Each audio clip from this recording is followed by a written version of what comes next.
السلام علیکم ورحمۃ اللہ وبرکاتہ۔ امید کرتا ہوں آپ سبھی حضرات بخیر و عافیت ہوں گے۔ دوستو، قرآن اور اسلام نے کس طرح سے دنیا میں انقلاب برپا کیا، اس بات کو جاننے کے لیے سب سے پہلے ہم آپ صلی اللہ علیہ وسلم کے زمانے پر نگاہ دوڑاتے ہیں، جب انسانیت پر ہر طرف تاریکی چھائی ہوئی تھی۔ ظہر الفساد فی البر والبحر بما کسبت ایدی الناس کا نقشہ تھا، یعنی لوگوں کے کرتوتوں کی بنا پر خشکی اور سمندر میں فساد رونما ہو چکا تھا۔ یونانی علم و دانش کی وارث رومی تہذیب بھی اب دم توڑ چکی تھی۔ عیسائیت زوال پذیر تھی، غرض دنیا کے ہر خطے میں جہالت اور تاریکی کی بادل چھائے ہوئے تھے۔ خود عرب کے حالات اس وقت بڑے دیگرگوں تھے۔ ڈاکہ زنی، قتل و غارت، لوٹ مار ان کا پسندیدہ پیشہ تھا۔ شراب و زنا ان کی گھٹی میں پڑے ہوئے تھے۔ عورتوں کا مقام و مرتبہ بہت پست تھا، لڑکیوں کو زندہ درگور کر دیا جاتا۔ شرک و بت پرستی اتنی عام تھی کہ خود مرکز توحید یعنی خانہ کعبہ کے اندر 360 بت رکھے ہوئے تھے۔ پوری دنیا معاشی، سیاسی اور معاشرتی اعتبار سے مختلف حلقوں میں بٹی ہوئی تھی۔ غریب عوام ان حلقوں کی چکی میں پس کر سسک رہی تھی اور دم توڑنے کے قریب تھی کہ رحمت الہی نے جوش مارا اور محمد صلی اللہ علیہ وسلم کو رحمت للعالمین بنا کر قرآن حکیم جیسا نسخہ کیمیا دے کر مبعوث فرمایا۔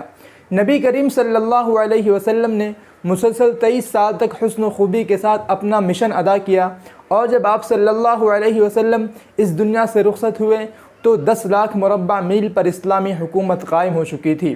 عرب کے جاہل بدو اب اپنے دور کے بہترین انسانی نمونے بن چکے تھے، رضی اللہ عنہم ورضوا عنہ کے سچے مصداق بن چکے تھے۔ وہ زمانے کی زمام کار کو کنٹرول کر رہے تھے۔ وہ اپنی دھن اور اپنے عزم و ہمت میں اتنے پختہ تھے کہ جان جائے مگر دولت ایمان نہ جائے کا عزم مصمم رکھتے تھے۔ بڑی بڑی مضبوط و مستحکم حکومتوں کو انہوں نے آنن فانن تہو بالا کر ڈالا۔ جسم ان کے گو نحیف و ناتواں تھے، مگر خیالات اور عزائم ٹھوس اور مضبوط تھے۔ ان کے ہاتھوں میں ٹوٹی پھوٹی تلواریں تھیں، بدن پر پھٹے پرانے کپڑے تھے، لیکن وہ آداب شاہانہ کو پائے حقارت سے ٹھکراتے تھے، اور وہ اپنے دور کے تہذیب و تمدن کے علم بردار بن چکے تھے۔ انہی حالات کو علامہ اقبال نے اپنے اس شعر میں پرویا ہے کہ وہ زمانے میں معزز تھے مسلمان ہو کر، اور ہم خوار ہوئے تارک قرآن ہو کر۔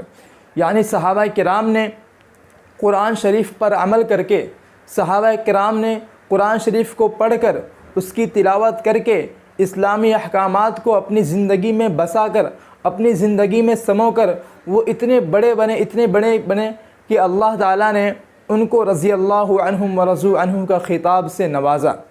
انہوں نے اپنے آپ کو حالات کے سامنے نہیں جھکایا، بلکہ انہوں نے قرآن شریف پر اور اسلامی احکامات پر عمل کر کے اپنے آپ کو اتنا بلند و بالا بنایا کہ قیصر و کسریٰ جیسی حکومتوں کو انہوں نے اپنے پیر کے نیچے دبا کر مسل دیا۔ صرف یہ بات ایسی ہی نہیں ہوئی، بلکہ صحابہ کرام نے قرآن حکیم کو اپنی زندگی میں بسایا، قرآن پر عمل کرتے تھے، اور جب وہ قرآن شریف نازل ہوتا تھا تو قرآن شریف کے نزول کو وہ دیکھتے تھے اور اس پر عمل کرتے تھے۔ لیکن علامہ اقبال نے اس شعر کے پہلے مصرعے میں اس زمانے کا ذکر کیا ہے، اور دوسرے مصرعے میں اس زمانے کا ذکر کیا ہے کہ ہم خوار ہوئے تارک قرآن ہو کر۔ یعنی جب ہم نے قرآن شریف کو چھوڑ دیا، جب ہم نے قرآن شریف کی تلاوت کو بھلا دیا، اور ہم نے قرآن شریف کو پس پشت ڈال دیا، تو اللہ تعالیٰ نے ظالم حکمرانوں کو ہمارے اوپر مسلط کر دیا۔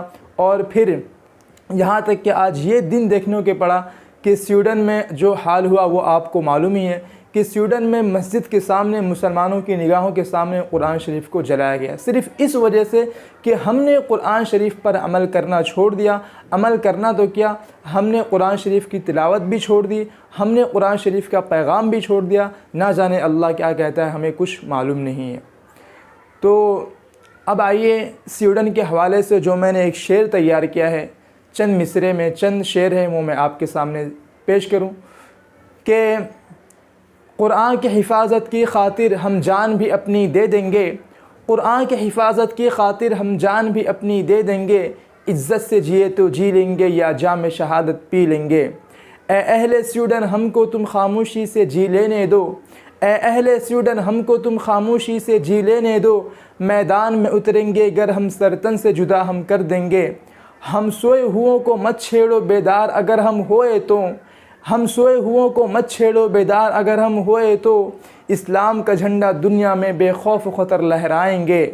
اے قوم مسلم قرآن کی تعلیم کو اب تم عام کرو، اے قوم مسلم قرآن کی تعلیم کو اب تم عام کرو، ہم اہل باطل قوموں کو قرآن کی قوت بتلائیں گے۔